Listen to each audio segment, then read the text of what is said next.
Tous Nigériens, en Algérie depuis 2 mois. Ils sont arrivés d'Arlit, Niamey, Zinder, la cité Aoussa, par laquelle devait passer le linéaire 950 km de fibre optique avec l'aide de l'Algérie.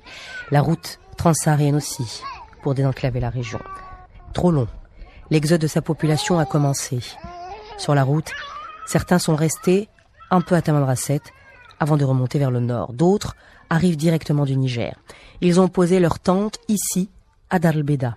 Il y a plus de familles que de célibataires, beaucoup de femmes et d'enfants, un grand nombre de mineurs.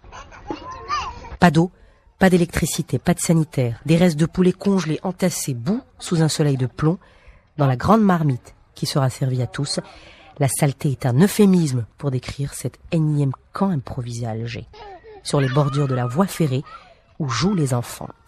La misère, la décrépitude seront faibles pour décrire ce que l'on a vu dans la vie quotidienne de cet asile de la misère.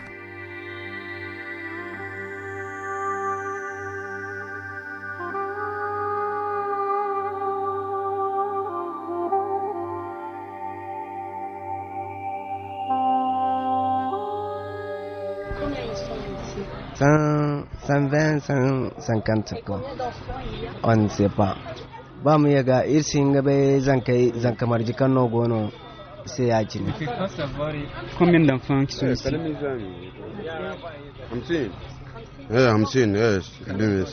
La petite, Hamsin. Dis-moi quel est son rôle dans la communauté.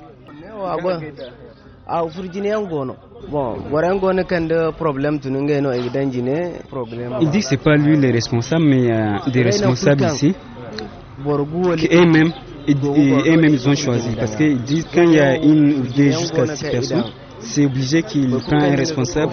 Au cas où il y a un problème, ils vont aller parler au responsable. S'ils refusent d'accepter ce qu'ils disent, ils vont les chasser. Vous ne connaissez pas tous ici. Akwai wasu a wanda sun san juna. C'est pas la même chose. Kaine kabila hakada, kaine kabila mush kif wahada. Kaine kabila mush kif. Oh, c'est toutes les familles, c'est la même chose. Bon, néo de no ikakachar be yachine. Pourquoi vous êtes parti de chez vous?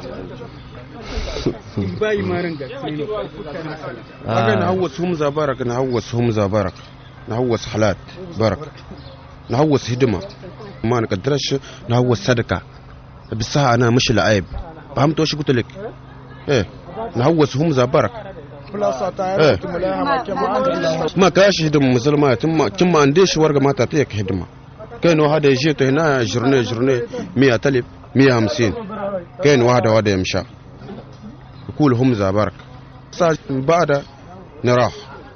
C'est trop difficile quoi. Maintenant, Aram go fatak. Ya hare irjingor ya hare banda. Imanna écoute borbob go ne kay ga kay maran haram problème o haram ci c'est après di idra me forgetting dara. Donc Croix-Rouge pour aider nos capas. Il y a que les gens de Croix-Rouge qui sont venus les voir. Après ça, il y avait personne à part les journalistes qui viennent. C'est tout. Les autorités. La femme, ya dinga so hanke ninge ga bange wo.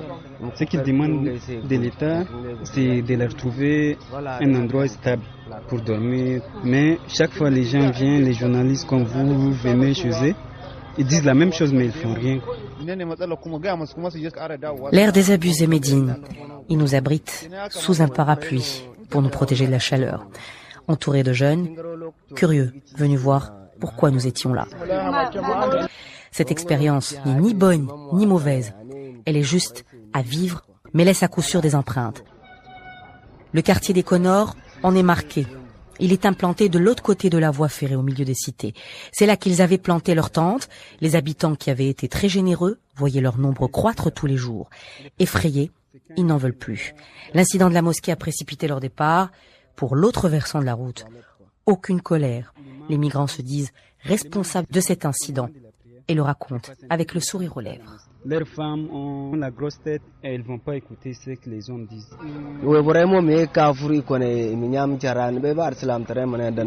Elles disent que ce n'est pas de la faute aux Algériens, mais c'est la faute à leurs femmes.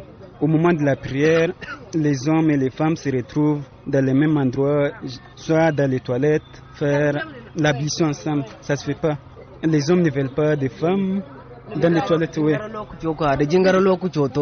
Elles sont déjà têtues. L'imam a appelé les gendarmes pour venir les déloger. Les citoyens sont conscients du phénomène et des problèmes de ces réfugiés, donc qui ne sont pas les seuls à voir à chaque fois leur nombre grandir dans leur quartier. Conscients au point de se substituer à l'État. Khaled, membre actif du comité de quartier Les Connors à Dar el Beida, en adopte même le discours dans l'enceinte de la commune. Je vais le classifier autant que c'est un problème national. On s'est rapproché au niveau des autorités locales pour voir quelle est la procédure pour mettre fin, comme on dit, Nuzouh al-Ifriqi, c'est ça c'est le mot qui m'a été dit, je répète le mot qui m'a été dit. Qu'est-ce que vous avez dit? Au niveau de l'administration. D'accord. Mais vous, en tant que citoyen, vous l'avez vécu comment? Nous, on a essayé d'être humains au début, c'est-à-dire on les a même aidés. On est humains. On est né du quartier populaire. On était pauvres aussi, donc on connaît la pauvreté. On connaît l'insécurité. On a passé des moments difficiles, ce qui les a encouragés à rester. Ils se sont réfugiés au milieu de notre cité, près de la mosquée. Ils prenaient des douches dans la mosquée. Ils étaient près des écoles, surtout près des primaires. Les habitants commençaient à avoir peur. C'est pour ça qu'on a réagi nous-mêmes. Si on avait peur pour nos enfants. Question hygiène et sécurité, c'est-à-dire parmi eux, il y a des jeunes. Tout peut arriver. C'est vous qui les avez déplacés? Non, on les a demandé de se déplacer. Eux-mêmes, ils ont choisi cet endroit. Et ça s'est fait sans problème? Sans aucun problème, sans incident. Heureusement qu'il y avait des gens sages. On a contribué à contenir la colère des gens. On n'aura pas cette chance demain. Ça ne doit pas rester comme ça. Les responsables, qu'ils fassent leur travail, ils sont payés pour. C'est haram. Khaled a été le seul à ne pas se rétracter devant le micro. Le président de l'APC n'a pas souhaité répondre à nos questions. Il attend, comme Khaled, des décisions de l'État. La société n'est pas hostile. La société intègre aisément, disons, ces personnes, sachant leur situation de détresse. Mais là, l'appui de l'État et une bonne organisation au sud, ça permettrait, disons, d'éviter ce qu'il y a cette remontée des migrants vers le nord. Ils sont là, non pas comme on a pensé qu'ils allaient transiter par l'Algérie pour aller vers le nord, non, c'est pas du tout le cas. Les Nigériens et les Maliens, ils sont 90% des migrants intra-africains. C'est le Croissant Rouge algérien qui est sur le front. Médicaments, nourriture, écoute, visite dans les prisons pour les condamnés incarcérés pour viol, crime, trafic de drogue, prostitution. Ce n'est pas un phénomène, rassurait sa présidente, quelques cas seulement, jugés et condamnés. Dans ce foyer de Dar el Beida, le bras humanitaire de l'État n'est pas passé. Il est amoindri. Les foyers sauvages de migrants se sont multipliés partout dans le pays, de plus en plus dans les grandes villes côtières, et le Croissant ne compte qu'une dizaine de centres qui accueillent 2000 personnes, sans compter les naissances essentiellement à Ouagla et Tougour. Nous sommes en 2014. Le Croissant Rouge tirait la sonnette d'alarme. Il n'a pas de bien à lui pour accueillir ces migrants ou réfugiés. Ce n'est pas dans sa tradition, ni de son ressort. Et on découvre rapidement les limites de l'assistance, de la protection, des soins. L'Algérie se présente comme étant un des pays les plus riches d'Afrique et vous avez le voisin le plus pauvre qui est à côté de vous. Si vous-même vous habitez une belle maison et votre voisin le plus pauvre qui est à côté, il tape à votre porte, qu'est-ce que vous faites? Vous appelez la police pour le ramasser? Donc vous faites ce que vous pouvez. Donc nous sommes dans une obligation humanitaire d'aider ces personnes. Il y a 70% analphabètes, l'espérance de vie très très faible, ils n'ont pas de structure sanitaire, un véritable problème de développement pour ces pays. Mohamed Muzet est spécialiste de la question des migrations internationales, maître de recherche au Centre des études approfondies au développement. Il a publié avec toute une équipe une contribution à la connaissance des flux migratoires mixtes vers, à partir et à travers l'Algérie. Une vision humanitaire du phénomène migratoire financée par l'Union européenne et dont le préambule est co-signé par le président de la Commission consultative des droits de l'homme, Farouk Santani. انت مع العائله نتاعك هنا امراتك وولادك الاثنين جيت من نيجر. فاش لحقت؟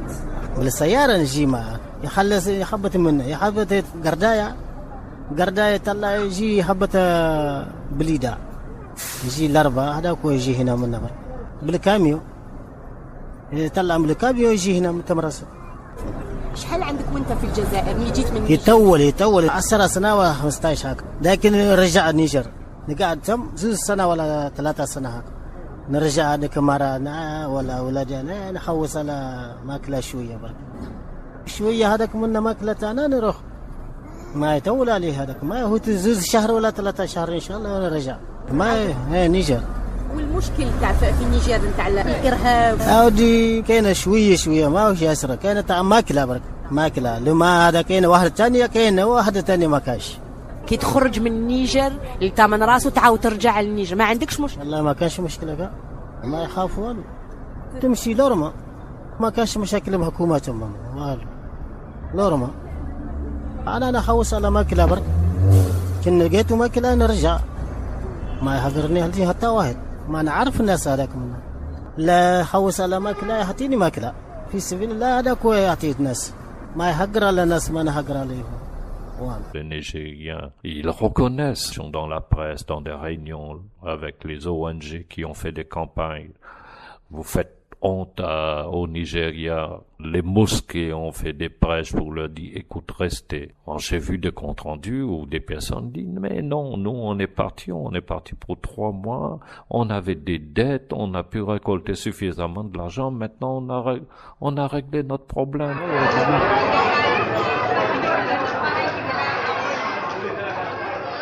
Ils étaient 7000 dans la Mitidja Boufarik en 2014, rapportait à l'époque le maire de la ville. Ils ont été transférés ailleurs et éparpillés dans plusieurs wilayas. Les Maliens, plus nombreux, mais les Nigériens plus visibles dans le nord, depuis 1 an déjà. Ils viennent d'une région étrangère à l'Algérie, et leur destination habituelle, c'était plus le Nigeria, où ils allaient traditionnellement chercher du travail, de la nourriture qui se raréfie un peu partout, et l'insécurité qui gagne du terrain. Leur nouvelle destination depuis 7 ans, c'est donc l'Algérie. Comment sont-ils arrivés jusqu'au nord? Seuls ou aidés par les trafiquants qui leur ont ouvert les portes du désert ces dernières années. Tinzawatin, Timiaouine, Ain Gezem, Borj Beji Mourtar, les migrants que nous avons rencontrés fuient toujours cette question au micro, mais nous l'avouons à demi-mot. La pression qu'exercent sur eux ces dangereux passeurs est bien réelle. En 2022, le HCR a recensé près de 9000 réfugiés en zone urbaine, plus de 3500 demandeurs d'asile jusqu'à septembre.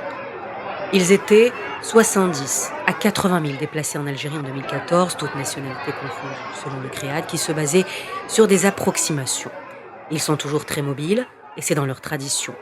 Là, la semaine d'après ailleurs, la police les refoule, la wilaya les déplace, aucune procédure de régularisation. Résultat, nous restons sur les données largement dépassées de l'État. 17 000 Syriens entre 2011 et 2012 selon les autorités. 25 000 depuis le début de la crise syrienne selon le HCR qui citait les chiffres de la DGSN. Les Syriens, le plus grand nombre de demandeurs d'asile individuels au Haut Commissariat des réfugiés jusqu'à novembre 2014. 40 000. Donnée la plus récente confirmée il y a 1 an par le président du Conseil national des droits de l'homme, Ouzid Lezahari, reprise par l'agence officielle Presse Service.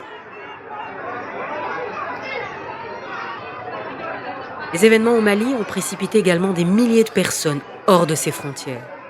30 000 Maliens étaient rentrés en Algérie en 2011 et 2012. Ils se sont dispersés et nous avons assisté à leur déplacement en masse dans toute la région. Algérie, Niger, Burkina Faso. Dans le sud algérien, beaucoup de tribus sont communes. Ils ont souvent préféré rester sur le plateau d'Adrar. La circulation des Maliens, des Nigériens, leur déplacement, ce n'est pas nouveau. C'est même la tradition nomade. Dans le sud, une organisation économique s'est institutionnalisée avec ces pays. Ça s'appelle l'économie du troc ou l'économie oasis. Un texte réglemente même cette activité au ministère du Commerce. Le dernier, en décembre 2021, revêt toujours un caractère exceptionnel avec un certain nombre de villes. Adrar, Elizi, Tamanrasset, Tindouf, Timimoun, Borj Beji Mourtar, Beni Abbas, Ain Salah, Ain Gezem et Janet. Le troc frontalier n'a pas d'existence légale en dehors des limites territoriales de ces wilayas. Alors ces tribus remontent, travaillent. C'était une immigration saisonnière, mais le climat de plus en plus chaud, les opportunités devenues rares, la descente des nordistes dans le sud, puis la guerre au Mali est venue à bout de cette organisation millénaire.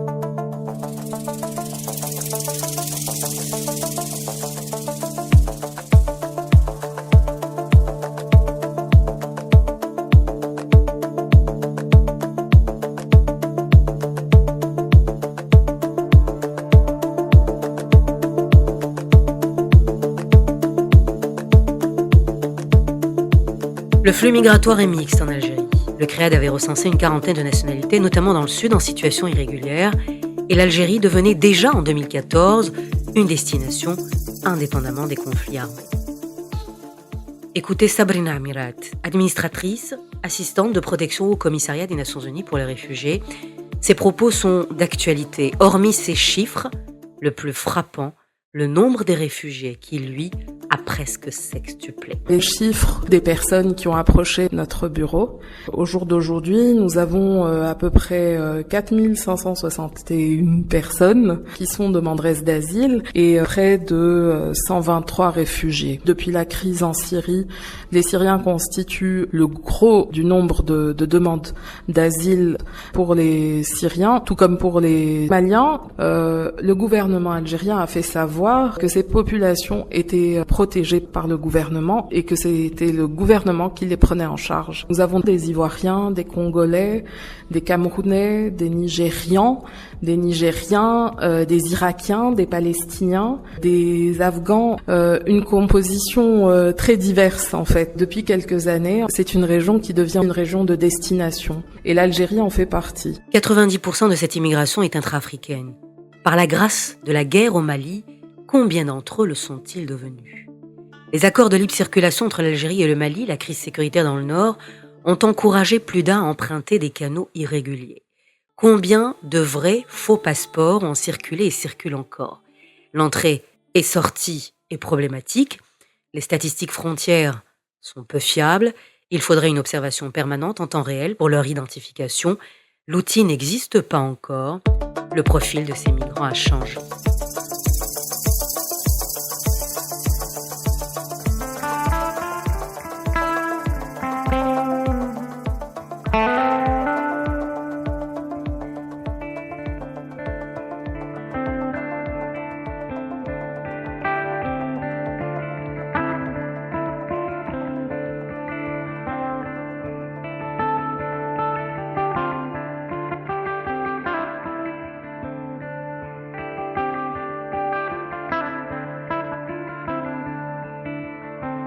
توكيت مضريت انت الدودة نرها الدودة صغير والكما تبا تسلم ده الدنيا سغل الورد الله.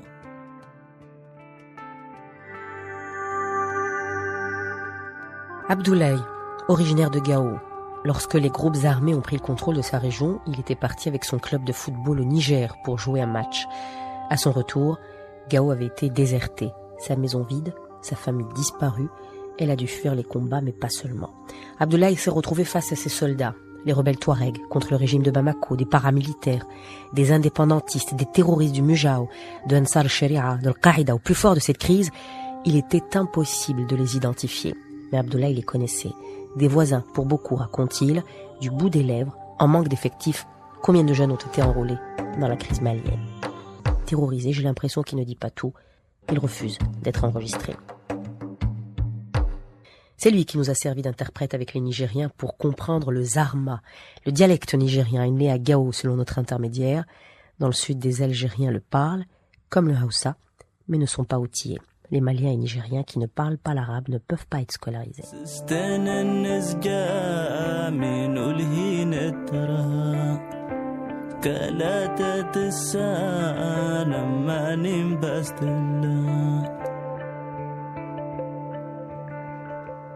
Ça fait combien de temps que vous êtes ici en Algérie? Ça fait 2 ans comme ça. Vous viviez où au Mali? À Bamako, je vivais à Bamako, dans la capitale. Je faisais les études. Pourquoi est-ce que vous avez décidé de quitter votre pays? Oui, bon, c'est par rapport aux situations de mon pays, bon, qui m'a poussé de sortir.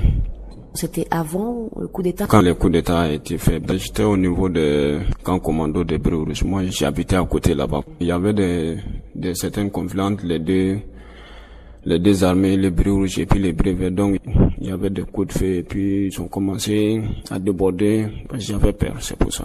Vous êtes en contact avec votre famille? Oui, c'est en contact avec eux. Et ils sont toujours à Bamako? Oui, ils sont toujours là-bas. Et quand vous avez décidé de partir, vous l'avez fait tout seul? Bon, en fait, j'ai pas parlé à aucune personne. D'une seule coup, et puis je suis sorti, quoi. C'est après mon départ qu'ils ont su que je suis sorti. je suis parti sans qu'il sache. Et donc quand vous avez décidé de partir, comment vous vous êtes organisé pour arriver jusqu'ici? J'ai pas pris assez d'organisation, mais j'ai des amis qui m'ont aidé donc à me donner d'argent. Donc c'est avec ça je me suis poussé pour venir en Algérie, c'est pour me réfugier en Algérie ici. Vous êtes déplacé tout seul ou est-ce que vous avez été aidé par d'autres personnes, non, des gens qui ont l'habitude de faire ça? Non, toute seule, oui. J'ai pris le bus pour venir, j'ai passé par Niger, à Niamey. Après on a pris le bus pour la frontière d'Algérie et puis bon, c'est là-bas même on a eu des difficultés après. Vous êtes passé par où? Borse. Maintenant de Borse à Tamarached. À Tamarached, je suis pas resté là-bas. Et puis on est venu à Adral, Gardaya Alger. Et vous avez mis combien de jours? 5 jours comme ça, c'est là. Ouais. Vous êtes rentré de manière irrégulière? C'était pas régulier. Comment vous êtes passé? Oui, bon, en fait, j'ai eu un peu de difficultés parce que je suis venu sans papier, tu vois, non. Donc, j'ai pas eu trop de difficultés de venir jusqu'au niveau d'Alger pour faire une demande d'asile, quoi. Et quand vous êtes arrivé ici à Alger, votre destination c'était le HCR? Oui, c'était à HCR. Donc quand je suis venu, j'ai essayé d'aller faire une demande d'asile. Vous avez le statut? Non, j'ai pas obtenu là. On vous l'a refusé, c'est ça? Oui. Pourquoi? Pour quelle raison? Bon, ils m'ont dit, comme la situation de mon pays, c'est stable, donc je pourrais retourner, c'est ce qu'ils m'ont dit. La situation au Mali n'est pas stable. Ils estiment qu'à Bamako, oui. Vous pouvez retourner. Ouais. Et maintenant, qu'est-ce que vous avez décidé de faire? C'est de travailler et puis d'avoir d'argent pour pouvoir être, parce qu'on peut pas retourner aussi sans moyens. Vous avez envie de rester ici, définitivement, de vous installer? Je n'ai aucun projet, c'est de travailler un peu et puis d'avoir un peu et puis de retourner mon pays, c'est ça, c'est tout. Est-ce que c'est difficile de travailler ici? Oui, c'est très difficile, oui. J'ai des amis qui m'aident un peu, c'est tout. Vous avez un diplôme? Oui, j'ai suivi une formation et puis j'ai une attestation, mais pour avoir le travail, c'est pas facile aussi. Vous avez une formation de quoi? J'ai fait une formation d'électricité industrielle bâtiment, quoi. Oui, c'est difficile. Quand vous allez voir un employeur, qu'est-ce qu'on vous dit? Le problème est d'être irrégulier. Pour le moment, je me débrouille tout seul. Si la police vous arrête, on vous demande vos papiers, qu'est-ce que vous leur dites? J'ai la carte consulaire comme papier. Donc, il y a des moments où on nous arrête. Tant que tu as la carte consulaire aussi, ça dépend. Donc, vous avez une autorisation de 3 mois, c'est ça? Oui, c'est ça. Et que vous renouvelez après à chaque fois? Oui, normalement, oui. Qu'est-ce qui est le plus difficile aujourd'hui pour vous? Quand vous pensez à l'avenir et à ce que vous avez envie de faire et à vos projets? C'est le travail. Vous n'avez jamais travaillé depuis que vous êtes là? Si, j'ai travaillé un peu dans les sentiers et puis machin comme ça. On vous paye bien? Souvent, il y a des gens qui ne payent pas l'argent. Tu ne payes rien dire aussi. Il y a des cas aussi comme ça. Vous travaillez et vous n'êtes pas payé? Oui, il y a des cas comme ça aussi, oui. Ça vous est arrivé? Oui, moi-même, ça m'est arrivé, oui. Dans les sentiers, ça m'arrive souvent. Et qu'est-ce que vous faites comme ça? Moi, je sais pas pour les autres, mais pour moi, c'est... Je dis rien, quoi, je laisse tomber, c'est ça. Dans l'immédiat, comment est-ce que vous voyez votre avenir? Il faudra que je gagne travail, de vivre ma vie, c'est tout. Mohamed a 25 ans et il rejoint le grand contingent des migrants en Algérie. Migrants, déplacés, réfugiés, la pluralité des mots traduit son statut juridique et celui de tous les autres. Ralph Grunert, représentant des Nations Unies pour les réfugiés. L'intégration, ça dépend bien sûr de la politique du gouvernement et chaque pays a bien sûr le droit à déterminer sa réponse envers ces défis. Mais normalement, une certaine régularisation peut être utile pour éviter que les gens se trouvent dans le travail noir et dans le secteur noir, qui peut aussi être utilisé pour l'exploitation des migrants, et je pense notamment bien sûr aux vulnérables, femmes et enfants. La législation obéit au respect du droit d'entrée en Algérie. Les expulsions des personnes en situation irrégulière avaient cessé en 2014, même 3 ans avant, à cause de la crise en Syrie et dans la région. L'Algérie avait limité, voire stoppé l'expulsion massive depuis 2011. Les migrants n'étaient plus reconduits aux frontières d'où ils sont rentrés, un assouplissement de la politique du gouvernement pour répondre à l'urgence humanitaire. Sans visa, ils avaient normalement un droit de séjour de 3 mois en Algérie. Au-delà, ils devaient régulariser leur situation. En réalité, ils n'ont fait que renouveler leur droit de séjour tant que la situation dans leur pays ne s'est pas stabilisée. Mais les expulsions ont repris en 2016, 2017, 2018, Beaucoup d'expulsions, des milliers, dans plusieurs villes, reconduits aux frontières, pas toujours dans les meilleures conditions, et dans des convois officiels pour les Nigériens. En 2022, près de 22 000 personnes au moins ont été renvoyées au Niger les 10 derniers mois selon le HCR. Pas tous originaires de ce pays. D'autres personnes de nationalités différentes ont également été arrêtées, reconduites aux frontières du désert du Sahara.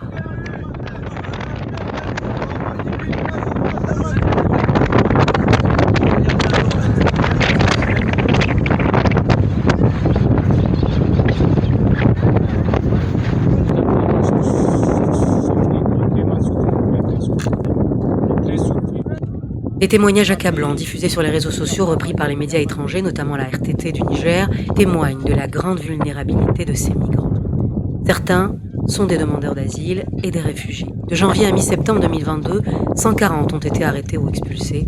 Le HCR en a libéré 29 après avoir reçu des appels téléphoniques sur sa ligne d'urgence. La plupart des migrants rentrés en Algérie, réfugiés ou autres, viennent des régions subsahariennes. Expulsés ou non, leur retour en Algérie va se poursuivre tant que la situation dans ces pays n'est pas stable, tant que le climat continuera à faire des victimes. En attendant, quel droit au logement ont-ils ? Ici, le logement social prend tout son sens. Ils en sont exclus.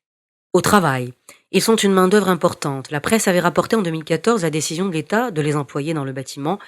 À ce jour, il n'existe aucune instruction, ni du ministre du Travail, ni de l'Habitat. Comment ces migrants peuvent donc changer leur statut ? Ils dépendent d'une simple déclaration de l'employeur qui devient le pouvoir absolu. C'est une aubaine pour lui, une main-d'œuvre peu coûteuse. Ils sont souvent exploités. Dans le même sens comme on a fait depuis longtemps pour la Palestine, c'est-à-dire les gens qui sont admis en Algérie temporairement, ils peuvent accéder aux droits élémentaires. Tous ces droits sont reconnus, pourvu que, disons, que l'employeur les déclare. Avec la déclaration de l'employeur, il obtient son permis de travail. D'accord, mais l'État ne va pas me reprocher à moi d'avoir recruté quelqu'un qui n'a pas de papier. Pour ces personnes déplacées, non. Il n'y a pas de pénalité. Il y a un certain fléchissement, ce que j'appelle la flexibilité de la loi, c'est-à-dire pour ces personnes-là, pour éviter qu'ils font de la mendicité ou qu'ils s'adonnent à des actes contraires à notre morale, s'ils obtiennent un emploi, il est déclaré, donc il a une sécurité sociale, il a un revenu fixe, donc il peut même louer un lieu pour héberger. Voilà. Donc pour ces déplacés, tant qu'on n'a pas réajusté notre droit d'asile, ça reste toujours problématique. Il ne s'agit plus de migration de travail, mais bien d'une migration pour des raisons humanitaires, qui rentrent dans le cadre de l'asile, de la protection internationale. Et ceux qui cherchent une protection internationale tombent curieusement sous la coupe du HCR. L'État ne s'est pas doté de textes qui organisent le droit d'asile, autrement qui assure les droits aux réfugiés. En 2008, l'Algérie a changé son cadre légal pour l'entrée de séjour des étrangers en Algérie. La loi 0811 n'est qu'une mesure transitoire.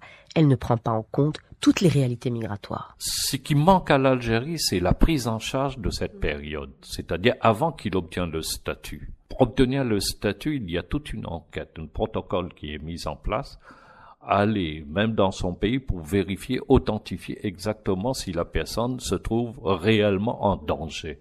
Alors, dans une situation de migration de crise, donc cette procédure peut durer 2 années, 3 années.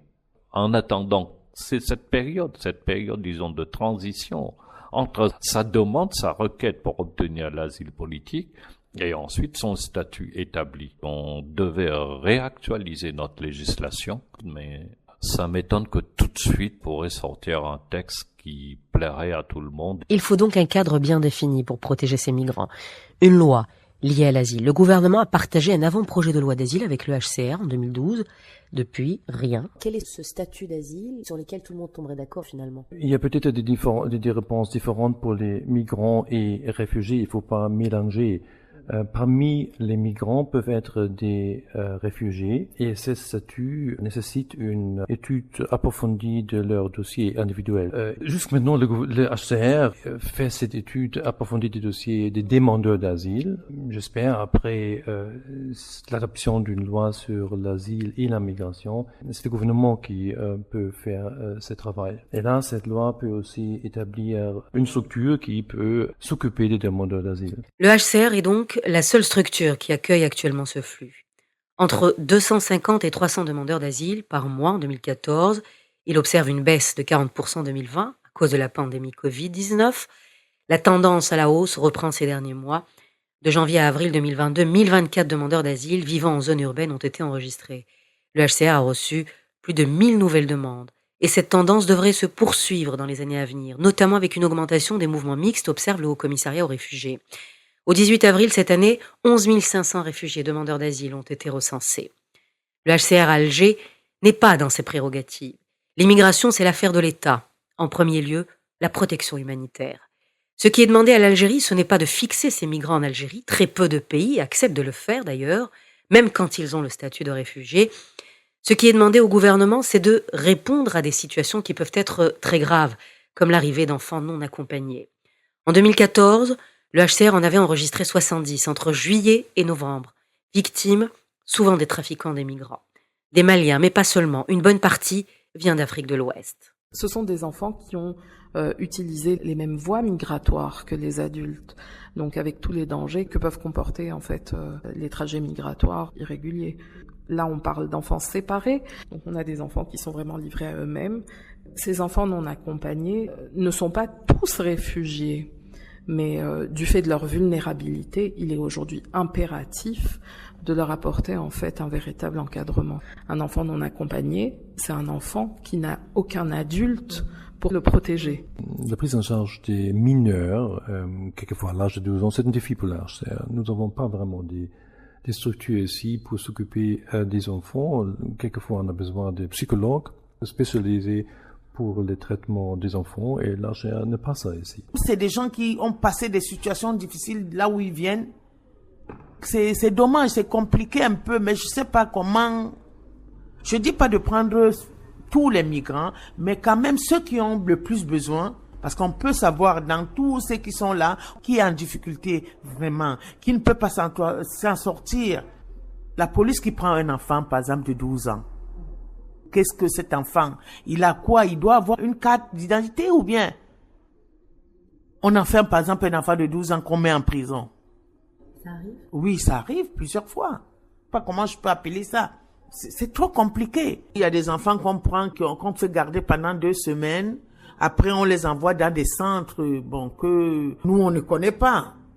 Dans quel centre? Où se trouve ce centre?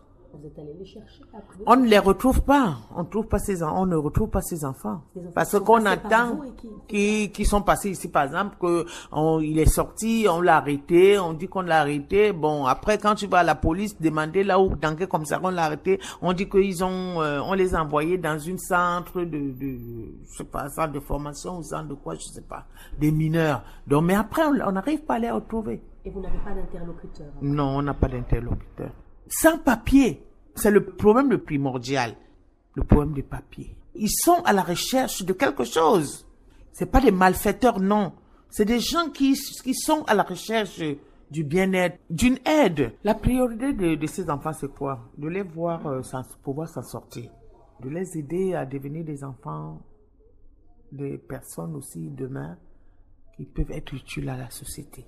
Les scolariser, les accepter dans la société, qui puissent aussi vivre comme les enfants algériens. Parce que quand il y a discrimination ou, comment je peux dire, je sais pas, ils se sentent abandonnés, ils se sentent seuls, ils sont comme c'est. Pourtant, c'est pas toute la population qui est contre. Il y en a qui acceptent les migrants, mais il y en a aussi qui n'acceptent pas. Moi, ce que je demande, c'est que les autorités algériennes essayent de sensibiliser un peu la population pour leur dire qu'ils sont aussi comme les Algériens, qui peuvent vivre aussi avec. Ces enfants sont arrivés par les frontières. Quelquefois, ils arrivent avant les parents. Ils sont de plus en plus nombreux, rapporte l'Agence des Nations Unies pour les réfugiés. Leur nombre a plus que doublé en un an. 62 signalés à la fin avril cette année, 28 la même période l'année dernière. Plus de 150 enfants ont été enregistrés en Algérie du 1er janvier au 19 septembre 2022. Ils viennent principalement de la Centrafrique, du Mali, du Cameroun et de Guinée. À l'entrée de son bureau à Alger, le HCR affiche un appel à candidature pour des familles d'accueil. L'organisation internationale spécifie des réfugiés intéressés à recevoir eux-mêmes ces enfants à risque non accompagnés ou séparés de leur famille et les abriter. Une prise en charge alternative par des familles issues des communautés. Quelles que soient les conditions, il y a la séparation. Une douleur qui a déchiré Aminatou pendant 9 ans. Chef animatrice à Dar Salem, la maison des réfugiés, comme on l'appelait dans ce quartier populaire de Belcourt, ici on apprenait à lire, à écrire, on se formait à la plomberie, à la maçonnerie, à l'électricité, à la langue arabe, on s'y réfugiait. Cette femme exceptionnelle, attachante, dynamique, on lui parle, on se confie à elle, on la respecte. Elle accompagnait ces migrants, les aidait à surmonter leurs difficultés et oubliait souvent les siennes. Je suis venue en tant que migrante, moi-même, il y a 9 ans. Et je montre un peu la preuve que les migrants ne sont pas toujours les gens qui sont dans des problèmes, ou bien les gens se disent que les migrants, c'est des gens à problème. Non, nous aussi, on peut apporter quelque chose de plus au milieu des autres personnes. Moi-même, j'ai vécu cette situation parce que je suis migrante moi-même. Je suis venue sans connaître même là où je partais, parce que c'est une amie qui m'a guidée, il m'a dit, qui était ici en Algérie, qui m'a dit non, allons en Algérie, c'est un bon pays. Donc c'est un pays d'accueil. C'est comme ça que je me suis retrouvée en Algérie. Au début, ce n'était pas ça. Bon, j'ai failli chercher un autre pays où partir. Mais après, je me suis adaptée et je suis restée. Je viens du Mali. L'Algérie, c'est un pays d'accueil. Moi aussi, avec l'expérience que j'ai vécue, je peux apporter un plus à mes compatriotes. Quelle est votre situation? Ma situation, c'est que, bon, vous savez, en Algérie, c'est un peu compliqué de trouver le travail en tant qu'étrangère. Oui, beaucoup de difficultés. Bon, on a des compétences, mais une étrangère, pour trouver du travail, c'est compliqué. Déjà, même les Algériens n'arrivent pas à tous travailler. Donc, j'ai eu quand même une chance dans cette mission que j'accomplis aujourd'hui, entrer dans la migration, essayer avec le centre, dont la Caritas, pour essayer, bon, d'apporter aussi un plus. Oui, je suis volontaire. Je crois qu'avec le temps, ça va aller. Vous n'avez pas de papiers? J'ai les papiers. Je suis avec mon passeport malien où il faut sortir tous les 3 mois pour aller se mettre à jour et revenir. Donc, je passe tout le temps comme ça. Depuis 9 ans que je suis ici, c'est comme ça. Mais heureusement aussi que les autorités algériennes essaient de nous alléger. Aujourd'hui, on a la possibilité d'aller dans les wilayas. On vous donne 15 ou 20 jours et vous revenez, on vous prolonge votre vie. Vous trouvez que l'Algérie est réellement un pays d'accueil et qui vous permet aujourd'hui, qui vous permettra demain de vous installer? C'est dans votre projet? Je peux pas vous dire que je compte rester définitivement parce que, bon, j'ai pas une stabilité en tant que telle. L'Algérie, c'est un pays d'accueil. Ça, je peux vous assurer. Au début, quand on arrive, on se dit non, l'Algérie n'est pas un pays d'accueil, mais c'est un pays d'accueil. Mais chaque pays avec ses coutumes. Pourquoi vous dites au début? Au début, c'est souvent un peu compliqué pour s'intégrer. Avec les Algériens, on a souvent tendance à croire que les Algériens, ils n'aiment pas les Noirs. Mais c'est faux. Oui, c'est faux, c'est pas vrai. Les Algériens aiment que ça soit noir, blanc, ils aiment bien, mais ils ont leurs principes. Donc il faut suivre les principes et je crois que on peut pouvoir s'en sortir, on peut pouvoir vivre. Mais vous déciderez de repartir quand même? Oui, je déciderai de partir parce que je peux pas y rester. J'ai des enfants, j'ai une autre famille que j'ai laissée derrière. Il faut quand même qu'à un certain moment, je puisse rentrer chez moi. Comment vous vivez cette situation? J'ai pas de choix. Ils sont restés au Mali? Ils sont restés au Mali.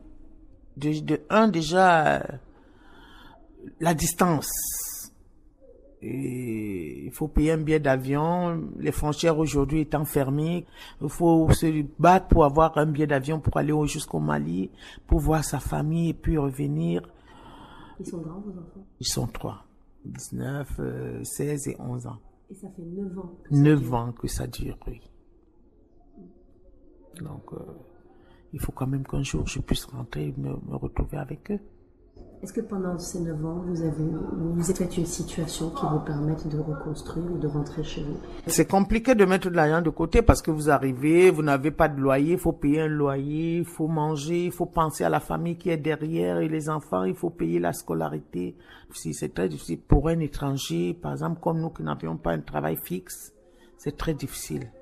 Mais je crois quand même qu'avec le temps, même sans argent, je vais rentrer. Ouais. Quand on est en face de la détresse d'un migrant et qu'on ne sait pas quoi faire, quand on est en face de quelqu'un, disons, qui est prêt à tout, hein. Quand on est en face d'un migrant qui se dit, moi, je n'ai plus rien à perdre.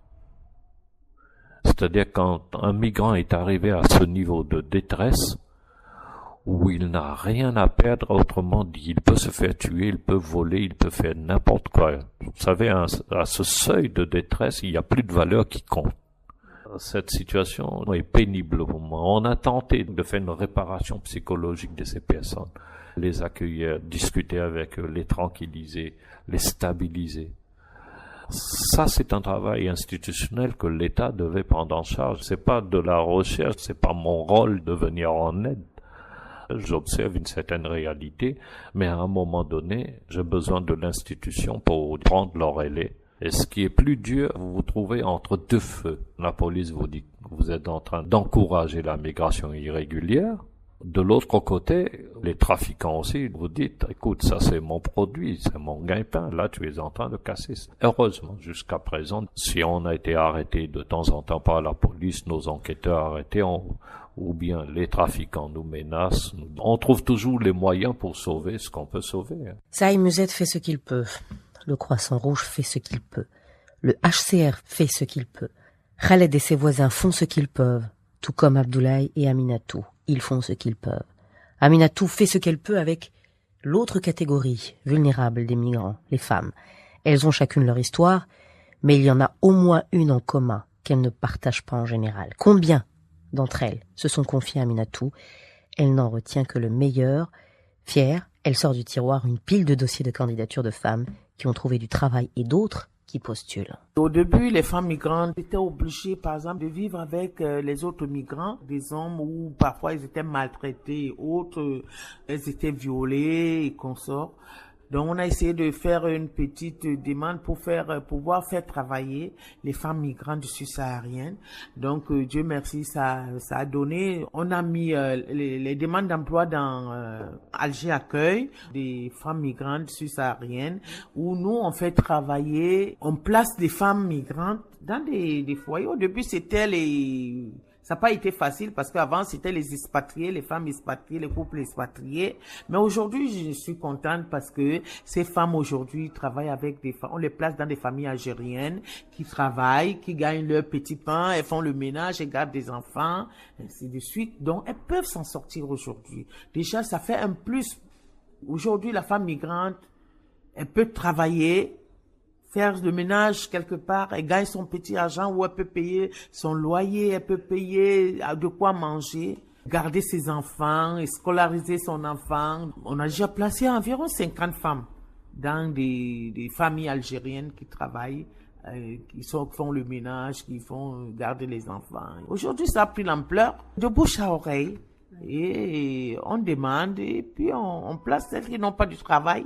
Donc, vous pouvez travailler, les femmes migrantes aujourd'hui, avec les femmes algériennes. C'est la même culture. Et surtout, ce que vous ne connaissez pas, par exemple, préparer la nourriture algérienne, on apprend. Il y a des dames qui sont prêtes à nous apprendre à préparer la nourriture algérienne. Et puis, ça y est, ça va. Face au phénomène, qu'est-ce que ça représente? Beaucoup d'énergie, de la colère, de l'humilité. Car sans travail, sans papier, ces démunis tombent sous le coup de la Convention des Nations Unies de 1990 sur les droits humanitaires. L'Algérie en a ratifié le texte, qui assure un gîte, la scolarisation des enfants, des possibilités de soins, la protection des femmes. L'État, on a les moyens. Une phrase qui revient comme un rappel que les ONG en Algérie ne sont pas actives, celles qui collectent des fonds, mobilisent des structures. L'État en a les moyens, que très peu a été fait. La gratuité des soins, la scolarisation des enfants syriens, une goutte dans le désert africain. Le respect de la dignité humaine ne se résume pas à donner à manger, à dormir, à soigner, à les enfermer, leur interdire de se déplacer. Des témoignages des plus sordides ont été relevés et des images insoutenables diffusées dans les pays voisins, dans les pays aux indicateurs les plus élevés du vivre mieux, jusqu'aux Pays-Bas, dans les camps qui abritent les Irakiens, les Afghans, les Palestiniens, les Bélarusses. L'Algérie a aussi une responsabilité envers ces populations et peine à mettre en place un cadre de protection. Elle n'offre aucune perspective d'intégration. L'Atlas des migrations dans le monde a publié le 14 septembre dernier une analyse critique des États. La manière dont les migrants les affrontent et détournent quotidiennement les politiques d'immigration restrictive pour mettre en œuvre leur propre liberté de circulation. L'enfermement dans des camps, les formes diverses d'expulsion, la fermeture des frontières y sont exposés et dénoncés, alors que 60% des migrants ne quittent pas l'hémisphère sud, écrivait l'Atlas dans ses précédentes éditions. À méditer. Cette immigration, son histoire en Algérie et dans le continent est en train de s'écrire. Les décisions qui seront prises aujourd'hui détermineront son cours demain. La migration, c'est un bienfait pour l'Algérie. Durant les années 60, les années 70, on était environ une trentaine de nationalités qui se côtoyaient au niveau des cités universitaires. C'était de l'harmonie avec la population algérienne, mais progressivement, l'Algérie s'est renfermée. Donc, on est devenu pratiquement très homogène. La société a perdu le contact avec l'étranger. C'est vrai que la présence d'étrangers en Algérie, ça va donner une autre dimension, une dimension positive dans la mesure où on va briser cette homogénéité pour démontrer là où on passe, dans les supermarchés, dans les rues, on peut voir des Chinois, on peut voir des Noirs, donc c'est une forme d'interculturalité, d'universalité dans lequel ça ne peut que glorifier l'image de l'Algérie sur le plan international, même sur le plan national. On arrive à comprendre qu'il y a d'autres cultures, donc tout doit se mettre en place. Et j'irai même plus loin. On peut attirer les meilleures compétences étrangères en Algérie, pourquoi pas?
Les témoignages de ce documentaire sonore ont été réalisés en 2014.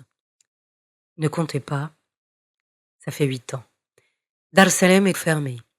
Les 2 femmes qui m'ont accueilli, sans savoir de quoi je parlais, ont gentiment jugé ma crédulité. Nous sommes en 2022, m'ont-elles fait savoir.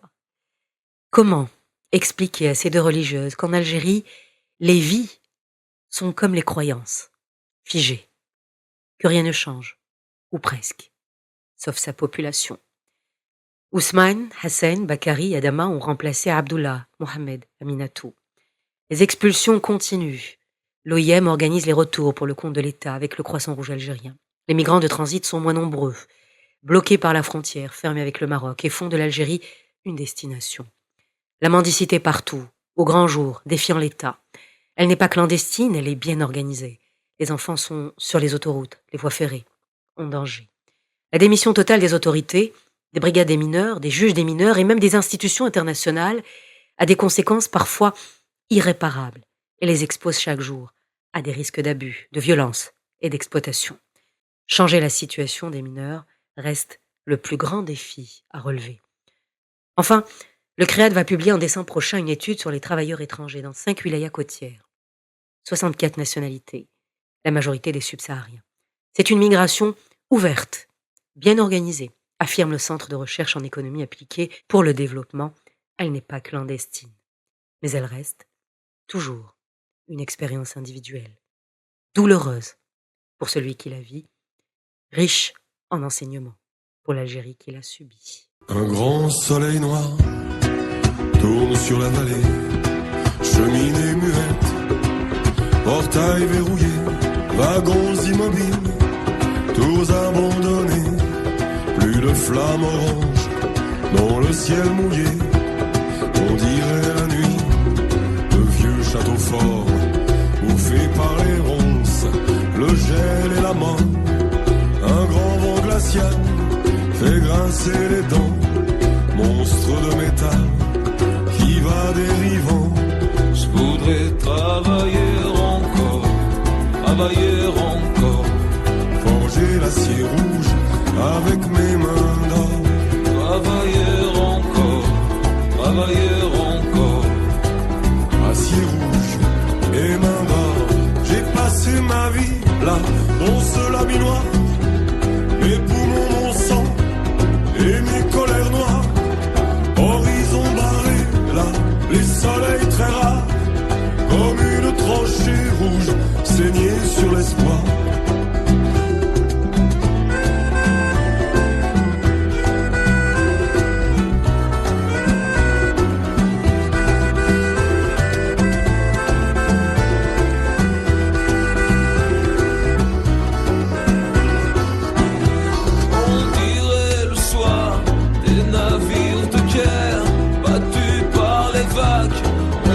par la mer, tombé sur le flanc, giflé des marées, vaincu par l'argent, les monstres d'acier. Faudrait travailler encore, forger l'acier rouge avec mes mains d'or. Travailler encore, acier rouge et mains d'or. Je peux plus exister là, je peux plus habiter là, je sers plus à rien, moi, y a plus rien à faire. Quand je fais plus rien, moi, je coûte moins cher que quand je travaillais, moi, d'après les experts. Je me tuais à produire pour gagner des clous, c'est moi qui délire ou qui deviens fou. Je peux plus exister là, je peux plus habiter là, je sers plus à rien, moi, y a plus rien à faire. Je voudrais travailler encore, forger l'acier rouge avec mes mains d'or. Travailler encore, acier rouge et mains d'or. Travailler encore, forger l'acier rouge avec mes mains d'or. Travailler encore, acier rouge et mains d'or.